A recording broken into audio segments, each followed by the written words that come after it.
Hey guys, got a real quick video for you today. Today we're going to be talking about breaching shotguns. Do I think this is a topic that applies to everybody?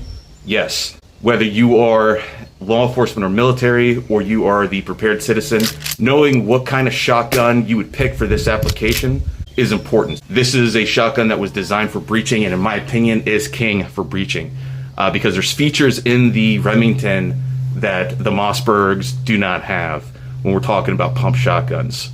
This isn't going to be a breaching course. This is simply going to be a short video just to pick your brain and get you thinking about, is this something that I should learn? Is this something I should get tools to prepare for, and go from there? Okay, so why do I pick the Remington 870?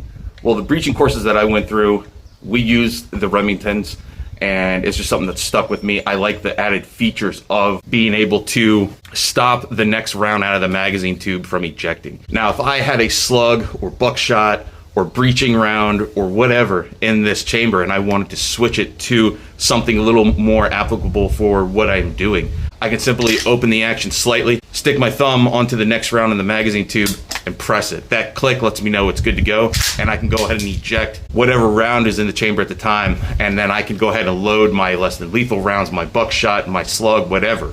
For that reason alone, I think the 870 is absolutely king. All right, so talking about the doorway, there's a couple things to watch for when you're approaching the door. Your team should be stacking up on the strong side, attacking the crack, or having the first look into that room. As the breacher, you do not want to overextend into the doorway and have to expose yourself to this danger area. This is why it is good to have side plates on for your plate carriers. This is where it would come in handy in case there is a wall here and you can't get to this side to breach and you do have to overextend yourself. Then it would be good to have those side plates on you. One thing you look for as a breacher approaching the doorway is going to be hinges, or hinges on the outside of the door. That's one thing we look at and having a tactical mindset approaching a doorway. Where are the hinges? Is this an inward opening or an outward opening door? Does it open into a center fed or a corner fed room? This door happens to open inward into a center fed room. So that is information that we are collecting as we are approaching the door.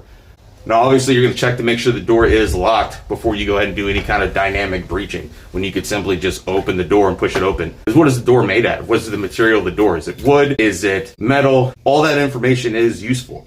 Secondly, what is the frame made out of? Because if the door is sturdy but the frame is made out of plywood, obviously the weak point is the frame. I would not recommend to go up and kick the door to breach it right away, because you can cause injuries to yourself or your teammates, and now you have a guy out of the fight. All right, so here's an exterior door with hinges on the sides.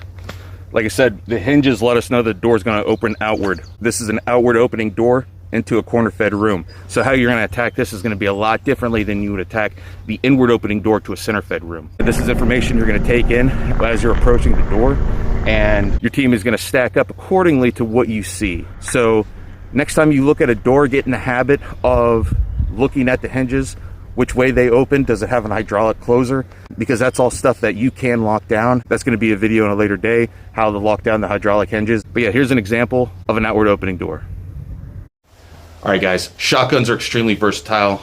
Dare I say, one of the most versatile weapon systems on the battlefield. From the modularity of the platform to the selection of ammunition that you have. Like I said, you have anywhere between birdshot, buckshot, less lethal, dragon's breath, slugs, you have breaching rounds. You have a lot of options as far as what kind of ammunition you're going to use in that for the job. So keep that in mind when you're selecting a shotgun. Breaching shotgun doesn't have to be as small as possible.